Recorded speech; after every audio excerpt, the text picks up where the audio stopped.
Okay folks, so it's time to leave Tehran. I'm going to check out this hotel and we're going to drive down to Kashan, about 3 hours to the south. Pretty short journey really. I don't really know what to expect, but we'll see when we get there. But yeah, the first step on the way south to the islands. Given the events that are unfolding across Iran, my mind was filled with thoughts of abandoning the trip as I headed near the airport out of Tehran, just stopping there and trying to get the next flight out, playing it safe and giving up on the adventure that I dreamt of. Of course I continued, not knowing what lay ahead, but feeling better at least to be out of the big city.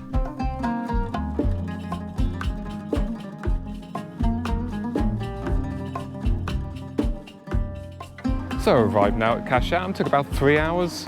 So this city, it's the first big oasis on the road from Qom to Kerman, and it's a city of about 400,000 people roughly.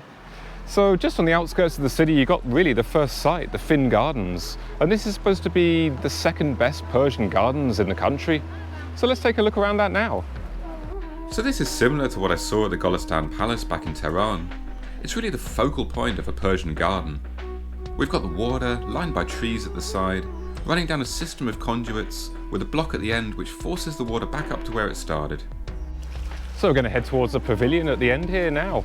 Or actually not quite at the end, because there's a mistake in this Persian garden. A Persian garden, the pavilion should really be both at the top point, so you get the best view of the garden, and at the end. Now this one I understand is actually located in the middle, which is really an error.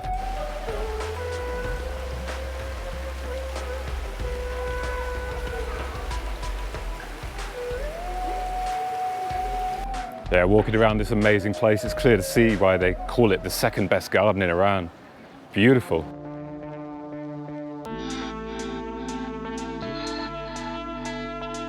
Okay, just stopped off at this kebab place for lunch, and this looks just absolutely awesome. Check this place out.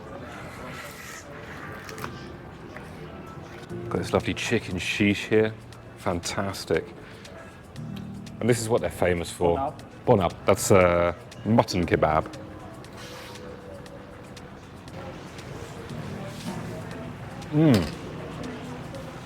That's got some incredible flavour to it. Yeah, so it seems to be put in saffron as well, but it's beautifully grilled. Yeah, I think this is really the proper way to be eating it. Oh, it's absolutely lovely as well with the tomato and onion in. That lunch was thoroughly delicious, really enjoyed that. As I've been feeling a little bit off colour for the last few days as well, that was really the first taste of some nice Iranian food. Simple, you know, just chicken shish kebab, but done so nicely, really delicious. So, got just a little time here really, off for the sightseeing now, so heading over to the historic houses. I'll tell you a little bit more about that when we get there. So this is the Bujadi historical house that I'm in now. Basically, this house, it was made by a businessman who wanted to marry a certain woman. And her father said, okay, if you're to marry her, you must build her a house equal to my own. And this is what he built. It's a beautiful place. Behind me is the winter part of the house. And this section here is the summer part of the house. You'll notice the tower on the building. This is a wind catcher, a traditional part of Iranian architecture designed to direct wind down into the house for natural cooling in the summer. It's just beautiful in the summer house part. The elaborate carving, the beautiful paintwork, the intricate domes, just fantastic. And then to the next historical house just up the road, this one is Tabatabai. And this one, so you know, in the last one I was telling you that that was made because the father of the bride-to-be demanded that a house be made up to the quality of his own. Well, this is that man's house. And it's even grander, it's really spectacular. Just step out into this other courtyard. This is the family courtyard.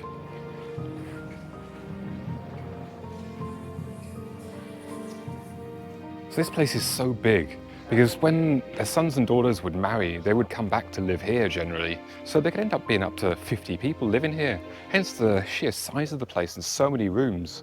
And this yard I'm in just right now, this is the servants' yard. And then we come round into this other courtyard area, and it's actually open. Would you look at that? There's this amazing intricate carving on the walls, and you've got this beautiful mirrorwork on the ceiling. What a beautiful place. Now let's head around the corner to this interesting looking shrine. The shrine of Sultan Amir Ahmad is an important historic Islamic monument in Kashan, and it's really quite striking with its cone-shaped dome. And on the inside you've got the beautiful mirror fragments making the light dance around the room where the tomb is. And Kashan is just full of sights, it's incredible.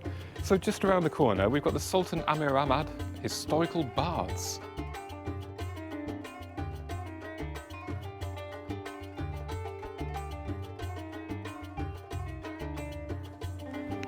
And this is the roof of the baths. Fantastic. And you look from the roof over in this direction, you see the top of the Bujadi house. It's incredible. And it all looks like it's made of sand. And the mountains in the background. Kind of dark sky at the moment, but wow, it's fantastic around here. Well, that was something truly special back there. Now we're going back in the car again and we're going to go over to the Aga Buzurg Mosque.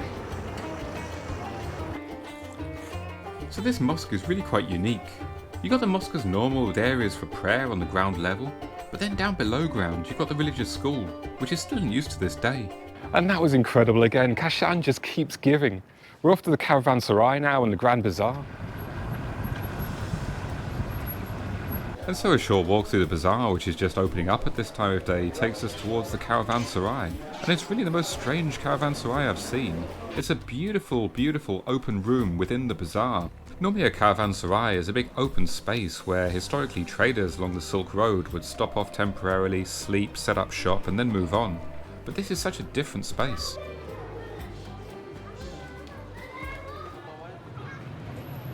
And that's it for my short stay in Kashan. I hope you've enjoyed it and that you'll come along for the next stage of this incredible journey.